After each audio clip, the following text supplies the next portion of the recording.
About 66 million years ago, a giant dinosaur roamed the plains of southwestern North America. This huge animal was enjoying what turned out to be its last days, though no one knew it then. This dinosaur was important not just because of its size and strength, but because it was the last of its kind to ever live in North America.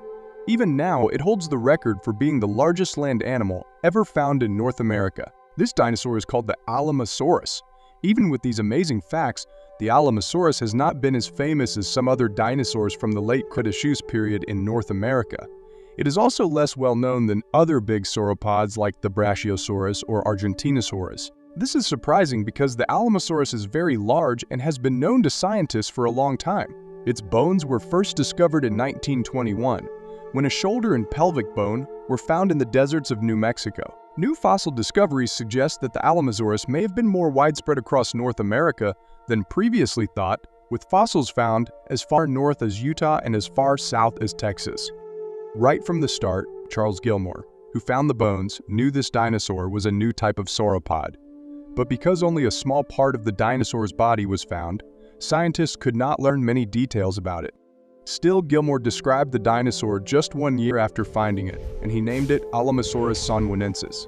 This name came from the Ojo Alamo Formation, the place where the bones were found. At that time, only a few bones were found, and they made the dinosaur look like a medium-sized sauropod, not a giant.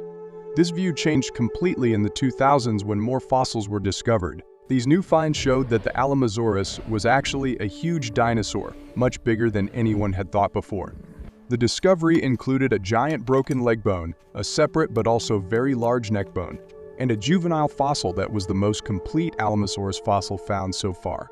This young Alamosaurus fossil helped paleontologists confirm that the large bones belonged to an Alamosaurus. It also showed that this dinosaur grew much bigger than scientists first thought.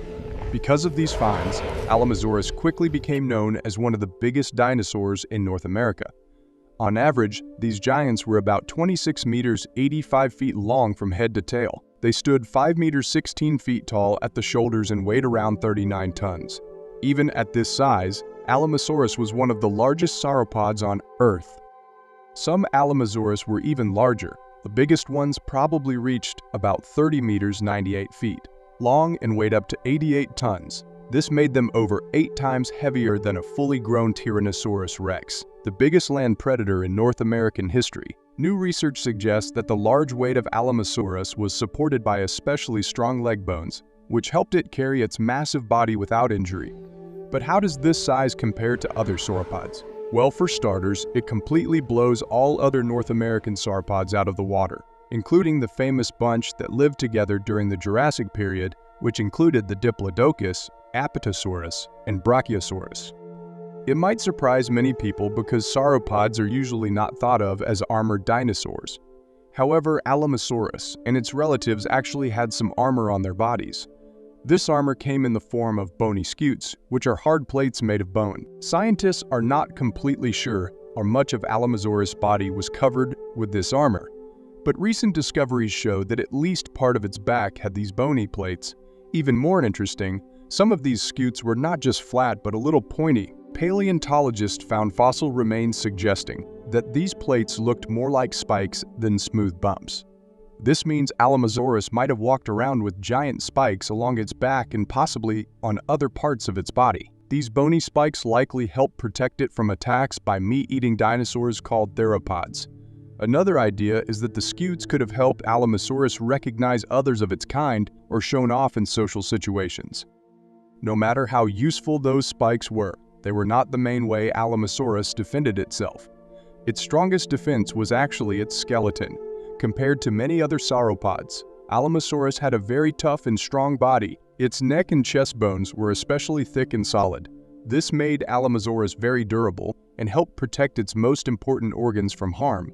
Because of this strong body and its huge size, fully grown adult Alamosaurus dinosaurs were nearly impossible for carnivorous dinosaurs to attack. However, younger and smaller Alamosaurus were more vulnerable since they lived at the same time as fierce predators like Tyrannosaurus. In fact, Alamosaurus shared its environment with 2 species of these tyrant lizards, the famous T-Rex and the older Moros species. Both of these giant predators hunted and scavenged on Alamosaurus. Some Alamosaurus fossils even show healed bite marks, meaning the dinosaurs survived attacks, while others have fresh bite marks on dead individuals, showing they were attacked after death. This is some of the clearest evidence of predator-prey interactions in the late Cretaceous North America.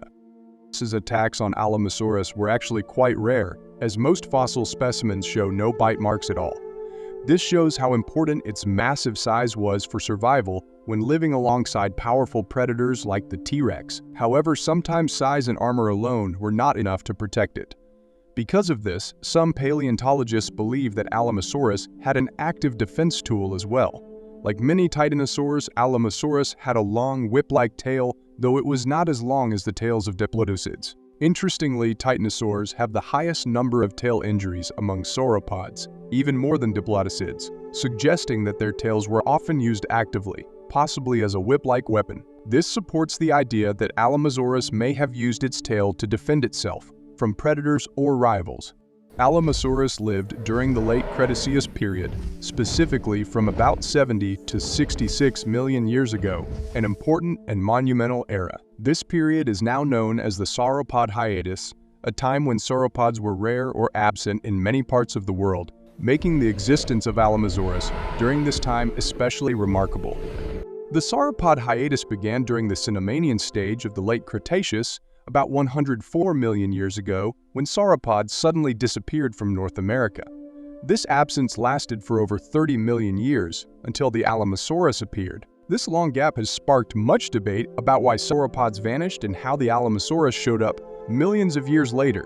The leading explanation is that an extinction event caused their disappearance. Paleontologists believe this could have been due to competition, with ornithischians like hadrosaurs and the expansion of the western interior seaway, which changed the landscape dramatically. As for the appearance of Alamosaurus, the common view is that it repopulated southern North America after migrating from South America. Some scientists also suggest a possible migration from Asia.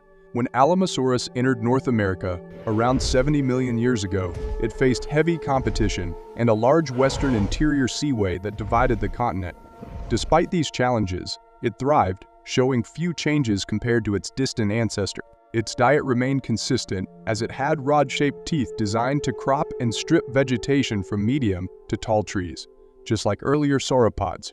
The population of Alamosaurus was so large that paleontologists have coined the term Alamosaurus fauna to describe the general ecosystem in certain regions where this dinosaur dominated. Not only were its numbers strong, but Alamosaurus also regained a significant presence for sauropods, with fossils found across a wide area covering much of the southern United States and northern Mexico. In these regions, Alamosaurus lived in diverse habitats, from coastal areas near the western interior seaway to semi-arid inland plains. Throughout its range, Alamosaurus shared its environment with many other dinosaurs, such as Eucotops, Glyptodontopulta, Richardoestesia, Oviraptors, Dinobellator, Pterosaurus, Tyrannosaurus, Bravosaurus, Scalosaurus, various Ankylosaurus species, and Troodontids. Besides dinosaurs, these regions were home to many other forms of life, including fish, rays, amphibians, turtles, snakes, lizards, crocodilians, and mammals. This rich diversity contributed to a vibrant ecosystem. Among the dinosaurs, ceratopsians and hadrosaurs were particularly common. The well-known Hadrosaurus and the giant flying reptile Quetzalcoatlus were the most widespread species in the area. Interestingly, Quetzalcoatlus was so frequently found alongside Alamosaurus fossils that some paleontologists have speculated about a possible ecological or behavioral connection between the two. Similar to relationships observed between certain birds and elephants, together, Alamosaurus and Quetzalcoatlus would have been an impressive sight, both giants in their own right. Ultimately, Alamosaurus was the true titan of these lands, holding its dominant position until the very end. An end that perhaps could have been delayed. Like many other species, Alamosaurus was still alive 66 million years ago when the KT extinction event, known as the Cretaceous Paleogene extinction, dramatically changed life on Earth. What makes the Alamosaurus especially fascinating is that juvenile bones have been discovered just a few feet below the Cretaceous Paleogene KT boundary. This places it among the youngest known dinosaurs and suggests it was one of the very last non-avian dinosaurs to roam North America. This is perhaps not surprising, given that it was North America's largest and final titanosaur. However, Alamosaurus was not alone in surviving until the very end of the Cretaceous period. There is actually another dinosaur whose fossils have been found just a few inches below the KT boundary, making it one of the youngest dinosaurs known to science as well. Thank you for watching this deep dive into the incredible Alamosaurus, one of North America's last and largest dinosaurs. If you enjoyed learning about this titan and want to discover more fascinating prehistoric stories, please like this video and subscribe to the channel for regular updates. Also, I'd love to hear your thoughts. Comment below and tell me which dinosaur you want to learn about next, or what surprised you most about the Alamosaurus. Stay curious, and I'll see you in the next video.